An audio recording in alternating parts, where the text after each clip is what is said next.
Hai, selamat malam. Saya Evi Sayono. Di malam hari ini saya akan melanjutkan bacaan saya dari buku yang berjudul Should I Stay or Should I Go? Surviving a Relationship with a Narcissist yang ditulis oleh Ramani Dirvasula PhD. Saya masih akan membacakan bab 3 yang berjudul Are You in a Relationship with a Narcissist? Apakah Anda berhubungan dengan seorang penderita narsisis? Jadi di bab 3 ini menceritakan tentang karakteristik-karakteristik yang biasanya ditunjukkan oleh narsisis. Jadi di video-video sebelumnya biasanya saya membacakannya dalam bahasa Inggris terlebih dahulu, baru kemudian saya langsung menginterpretasikannya. Namun untuk mempersingkat waktu, saya langsung membacakan di bagian bahasa Indonesianya ya teman-teman.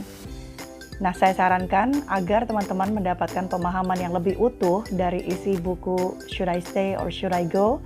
Saya sarankan untuk membeli buku ini sendiri dan juga membacanya sendiri sehingga nanti mendapatkan gambaran yang lebih utuh. Teman-teman bisa mencarinya di situs belanja buku internasional karena sayangnya buku ini belum ada di Indonesia dan juga belum ada edisi bahasa Indonesianya. Baik teman-teman, mari kita mulai. Selamat mendengarkan. Halaman 79. Jadi saya masih membaca Should I Stay or Should I Go? Surviving a Relationship with a Narcissist yang ditulis oleh Ramani Dirvasula PhD. Saya masih membaca bab 3 yang berjudul Are You in a Relationship with a Narcissist? Jadi apakah Anda sedang berada dalam sebuah hubungan dengan seorang narsisis atau penderita narsisisme? Jadi di bab 3 ini diceritakan beberapa karakter yang memang menjadi ciri khas utama dari seorang penderita narsisis. Dan yang akan saya bahas di hari ini adalah never takes responsibility. Jadi salah satu karakteristik dari penderita narcissistic personality disorder ini adalah never takes responsibility atau tidak pernah mau bertanggung jawab. Halaman 79, never takes responsibility, tidak pernah mau bertanggung jawab. Penderita narsisis itu seperti teflon, nggak ada yang bisa nempel. Mereka mereka tidak mau bertanggung jawab untuk hal apapun. Dr. Ramani juga menyebutkan bahwa penderita narsisis itu adalah master deflectors. Master deflectors itu apa sih? Kalau di website online yang saya baca, master deflectors itu kalau dalam psikologi artinya sebuah defense mechanism atau mekanisme pertahanan diri ya. Mekanisme pertahanan diri ini yang digunakan oleh seseorang untuk membuat dirinya merasa bebas dari rasa bersalah. Ketika seseorang melakukan kegiatan yang namanya deflecting, mereka berusaha untuk membuat rasa bersalahnya tuh berkurang. Padahal mereka tahu mereka telah melakukan sesuatu yang salah. Baik, kita kembali lagi ke bukunya Dr. Ramani Dirvasula. Jadi, penderita narsisis itu adalah master deflector. Dan mereka suka sekali menghindar agar mereka tidak disalahkan. Ketika mereka ketahuan berbohong, ketika mereka ketahuan selingkuh, ketika mereka ketahuan mencuri atau berbuat curang, atau ketahuan ketika melakukan itu secara simultan ya. Ketika seorang narsisis itu deflecting supaya bebas dari rasa tanggung jawab ya, supaya nggak usah bertanggung jawab, mereka memiliki kecenderungan untuk memberikan alasan-alasan yang kompleks, alasan-alasan yang luar biasa, dan mereka akan mencoba untuk merasionalisasi hal apapun itu. Misalnya dia sudah ketahuan berbohong, terus kita notice bahwa dia berbohong. Nah nanti dia akan memberikan alasan yang sangat luar biasa untuk melegitimasi atau untuk membenarkan apa yang dilakukannya. Intinya supaya dia tidak harus bertanggung jawab pada kebohongan yang udah ketahuan. Bertanggung jawab itu macam-macam bentuknya ya. Misalnya kalau orang normal ketahuan bohong, maka dia akan minta maaf. Itu merupakan salah satu bentuk tanggung jawab. Atau ketika seseorang membuat pasangannya sedih gitu, dia akan minta maaf atau memperbaiki perilakunya di masa mendatang. Nah itu tidak akan dilakukan oleh narsisis. Alih-alih minta maaf, dia akan merasionalisasi dengan memberikan berbagai macam alasan yang intinya adalah agar dia tidak harus minta maaf. Karena minta maaf itu kan sama dengan tanggung jawab. Nah ini sesuatu yang dihindari oleh penderita narsisis. Kalau akhirnya kesalahan mereka kemudian diketahui orang lain dan kemudian ditunjuk kesalahannya, kamu berbuat salah ini ya, gitu. Maka nanti mereka akan merasa bahwa dia tuh lagi dipersekusi, bahwa semua orang tuh menyalahkan dia. Kalaupun kita punya banyak bukti gitu ya, ada yang ngelihat si A, si B, si C, pasangannya melakukan kecurangan gitu ya. Nanti dia akan bilang bahwa si A yang ngelihat saya begitu kan dia emang gak suka sama saya. Kalau yang ngelihat lebih dari 2 orang atau 3 orang, dia akan bilang bahwa itu mereka kerjasama untuk membuat saya terlihat buruk. Saya lagi dipersekusi, dikeroyok. Padahal beneran dikeroyok gak sih? Ya enggak. Ketika kita menunjukkan semakin banyak bukti ke penderita narsisis, terus kita nunjukin kebohongannya dia, nunjukin kesalahannya dia akan merasa ditekan dan kemudian kita akan dibilang bahwa saya sedang dipojokkan atau saya sedang dipersekusi. Itu biasa. Dr. Amani menceritakan bahwa nggak apa-apa kok kita meminta pasangan kita untuk bertanggung jawab ketika pasangan kita menyatakan atau mengatakan perkataan yang membuat hati kita sakit. Atau ketika kita meminta pasangan untuk bertanggung jawab apabila pasangan kita melakukan sesuatu yang salah ke kita. Kita boleh ngomong. Itu bukanlah suatu hal yang berlebihan kok untuk meminta pasangan kita bertanggung jawab atas aksinya dia membuat kita sedih atau sakit. Karena apa? Karena anak PAUD, dia kalau di sini bilangnya preschool ya. Preschool itu padanannya mungkin dengan PAUD. Anak PAUD aja udah bisa kok dimintain tanggung jawab. Apalagi pasangan kita yang orang dewasa. Jadi diceritakan bahwa kalau anak PAUD itu atau anak preschool, kalau krayonnya rusak misalnya dipatahin, maka gurunya akan ngajak anak preschool ini untuk sama-sama ngebenerin krayonnya.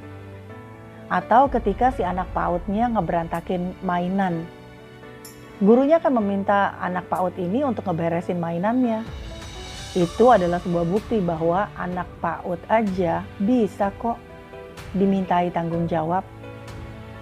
Maka bukan suatu hal yang berlebihan kalau kita minta pasangan untuk bertanggung jawab.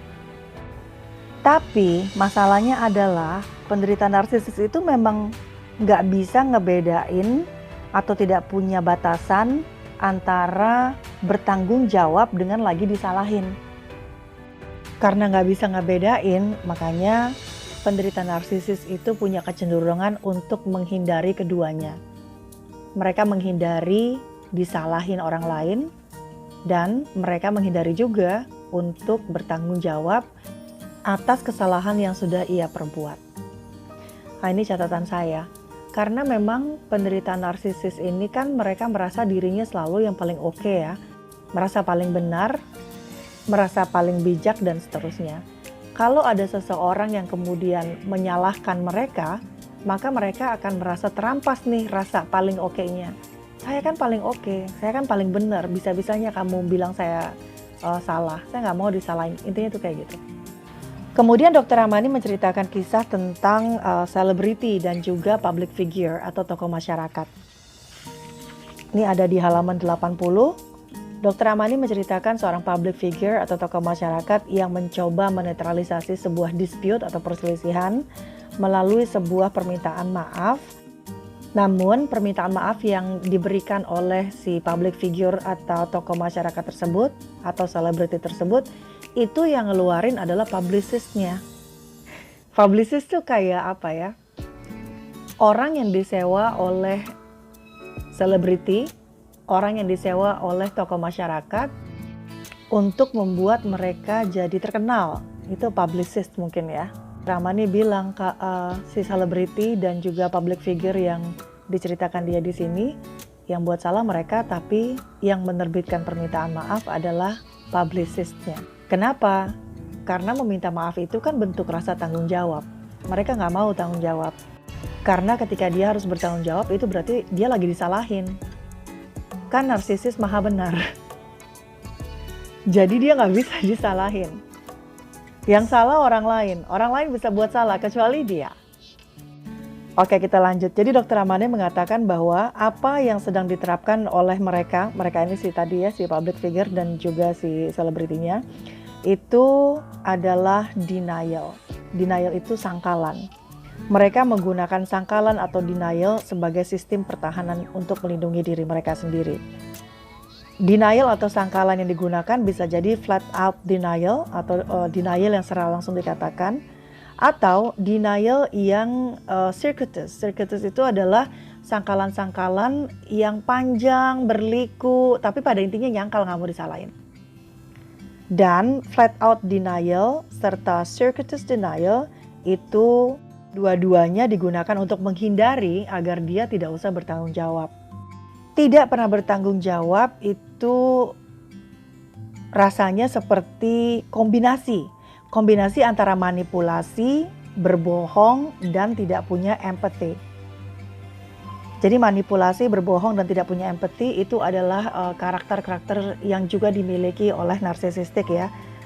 Sebagai catatan, saya sudah pernah mengeluarkan video yang membahas tentang lying dan juga manipulasi. Mungkin nanti akan bahas tentang lack of empathy. Kadang-kadang ya kita mungkin ngerasa bahwa apabila ada seseorang yang telah melakukan sebuah kesalahan ke kita atau melakukan sebuah perbuatan yang tidak baik ke kita, kayaknya akan membuat kita tenang ya apabila orang yang berbuat salah ke kita itu kemudian dapat bertanggung jawab atas kesalahannya. Lalu setelah mendengar permintaan maaf, maka kita merasa bahwa kita baru bisa move on. Kita baru bisa beranjak dari situasi mengecewakan itu kalau kita sudah dengar permintaan maaf dari orang tersebut yang buat salah ke kita. Dr. Amani menyarankan agar kita tidak menunggu lebih lama. Kenapa? Kalau misalnya memang benar partner kita adalah penderita narcissistic personality disorder, nggak usah ditunggu. Karena permintaan maaf yang tulus telah melakukan sebuah kesalahan, itu tidak akan pernah disampaikan ke kita. Dan kita bisa kapiran ya, wear out tuh kita bisa kadaluarsa nungguin seorang penderita narcissistic personality disorder untuk meminta maaf ke kita. Nah, yang ini mungkin tambahan saya saja. Jadi ada sebuah kasus di mana kita sebut saja Mawar ya. Mawar itu kemudian dikecewakan oleh si mantan pasangannya dia dengan sangat jahat ya si pasangannya memperlakukan si Mawar. Kemudian Mawar berharap bahwa dia mau meminta maaf. Nah, Mawar ini kemudian mendapatkan permintaan maaf tersebut. Tapi ternyata diketahui bahwa si mantan pasangannya meminta maaf karena disuruh oleh pasangan barunya dia yang sekarang. Jadi benar sih kata Dr. Amani, kalau kita berkaca kepada kasusnya Mawar ya, bahwa permintaan maaf yang tulus itu tidak akan pernah keluar dari mereka. Atau seperti yang dikatakan Dr. Amani sebelumnya, 1 minute apologetic. Artinya ia meminta maaf, tapi kemudian permintaan maafnya itu dianulir atau dikoreksi kembali dengan alasan bahwa enggak, maksud saya enggak begitu. Bukan saya minta maaf karena itu, tapi karena yang ini, seperti itu. Baik, selanjutnya saya akan membacakan red flags. Red itu artinya merah, flags itu bendera. Jadi red flags itu seperti tanda-tanda atau peringatan-peringatan yang biasanya muncul di saat awal-awal hubungan. Dan ketika red flags ini sudah muncul, Dr. Amani menyarankan kepada kita untuk berhati-hati dan memikirkan ulang apakah kita akan meneruskan hubungan ini atau tidak. Red flags, tanda-tanda yang harus diwaspadai. Tidak pernah bertanggung jawab. Perhatikan apabila di awal-awal sebuah hubungan, pasangan kita itu seperti kesulitan mengakui apa yang sudah dia katakan. Atau kesulitan mengakui tindakan salah yang sudah dilakukan.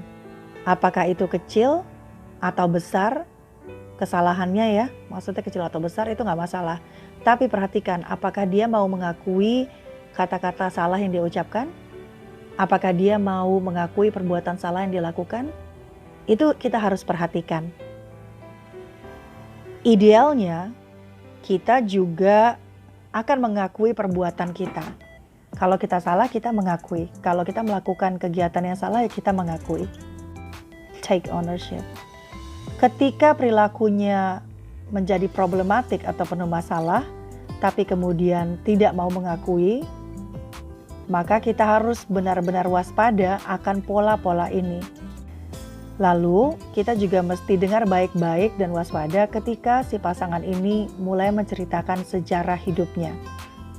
Apakah pasangan kita ketika menceritakan sejarah masa lalunya waktu dia masih muda gitu ya, apakah dia mengakui kesalahan yang dia buat? Atau apakah dia pernah mengaku dia salah langkah? Atau apakah ketika menceritakan masa lalunya seakan-akan masa lalunya itu kayak bersih banget? Nggak ada salah, nggak ada error. Di bagiannya dia nggak ada error. Ketika nyeritain masa lalu, errornya tuh pasti ada di orang-orang di sekelilingnya, bukan dia. Kalau ada situasi-situasi negatif dalam hidupnya, dia selalu ngerasa bahwa itu bukan salahnya dia. Ketika dia menceritakan masa lalunya ya. Nah, kita mesti catat ketika pasangan kita menceritakan masa lalunya sangat bersih gitu ya. Ketika pasangan kita di masa lalu seperti tidak pernah berbuat salah, dan yang berbuat salah pasti orang lain. Nah, ini kita mesti catat karena ini merupakan pertanda bahwa karakteristik yang namanya tidak mau bertanggung jawab ini ada di pasangan kita. Dan ingat bahwa never takes responsibility atau tidak mau bertanggung jawab itu adalah salah satu karakteristik dari penderita narcissistic personality disorder. Baik teman-teman, saya akan mengakhiri bacaan saya di bab 3 pada halaman ke-80. Terima kasih telah meluangkan waktunya untuk mendengarkan bacaan buku saya di malam hari ini. Semoga bisa bermanfaat. Saya Evi Sayono, sampai jumpa di bacaan buku berikutnya. Wassalamualaikum warahmatullahi wabarakatuh. Dah.